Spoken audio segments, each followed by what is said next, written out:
Hi sir, నేను Venkat NTV sir. కల్కి తర్వాత మీరు చాలా టైం తీసుకున్నారు. ఎందుకు అంటే ఏదైనా ఒక చిన్న సినిమా ఏదైనా చేయొచ్చు కదా! చిన్న అంటే డైరెక్టర్స్ ఎవరైనా కొద్దిగా ఖాళీ టైం ఉంటే వాళ్ళ డ్రీమ్స్ నెరవేర్చుకోవడానికి చేస్తుంటారు కదా! మీరెందుకు అలా ఖాళీ ఉండిపోయారు? అంటే 'కల్కినే' ఒక పెద్ద డ్రీము. అది ఒకసారి అయిపోయింది. కొంచెం టైమ్ ఔట్ తీసుకొని రికవర్ అవ్వాలి దాని నుంచి.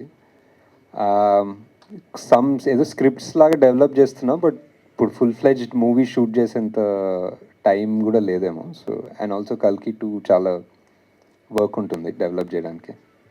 సో ప్రొడ్యూసర్‌గా ఇప్పుడు అంటే 'జాతిరత్నాలు' సక్సెస్ కొట్టారు. ఇప్పుడు 'జాతిరత్నాలు' కూడా 2 చేస్తా అంటున్నారు. అది కూడా ఎప్పుడు మరి అది కూడా డిలే అవుతుంది కదా సార్? దానికేం డేట్ లేదు. దానికి జస్ట్ ఇంకా అది జస్ట్ అవ్వాలంతే. అయినప్పుడు అవుతుంది. మన ఇన్‌స్టాలో ఒక పోస్ట్ పెట్టారు. మన కర్మ అంటూ మళ్ళీ డిలీట్ చేశారు. ఏంటి? దేనిపైన? ఎవరిపైన సార్ అది? నేనేం డిలీట్ చేయలేదండి. ఉంచారా? అలానే ఉంది. 1 అవర్ తర్వాత 1 డే తర్వాత పోతుంది అది. 1 డే తర్వాత.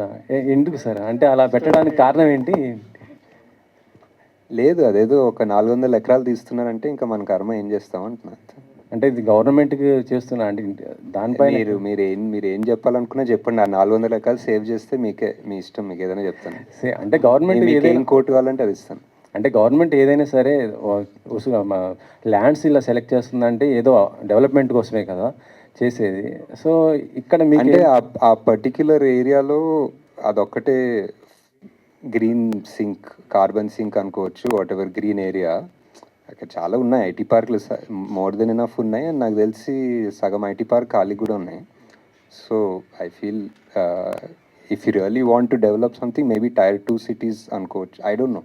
నాకు తెలియదండి. నేను ఇప్పుడు పబ్లిక్ దాని గురించి ఎగ్జాక్ట్ డీటెయిల్స్ ఎలా చేయాలో నాకు తెలీదు. బట్ ఐ జస్ట్ థింక్ ఒక 400 ఎకరాల చెట్లు కొట్టకపోతే మంచిది అనిపిస్తుంది. ఒక నాగేశ్వర్ గారు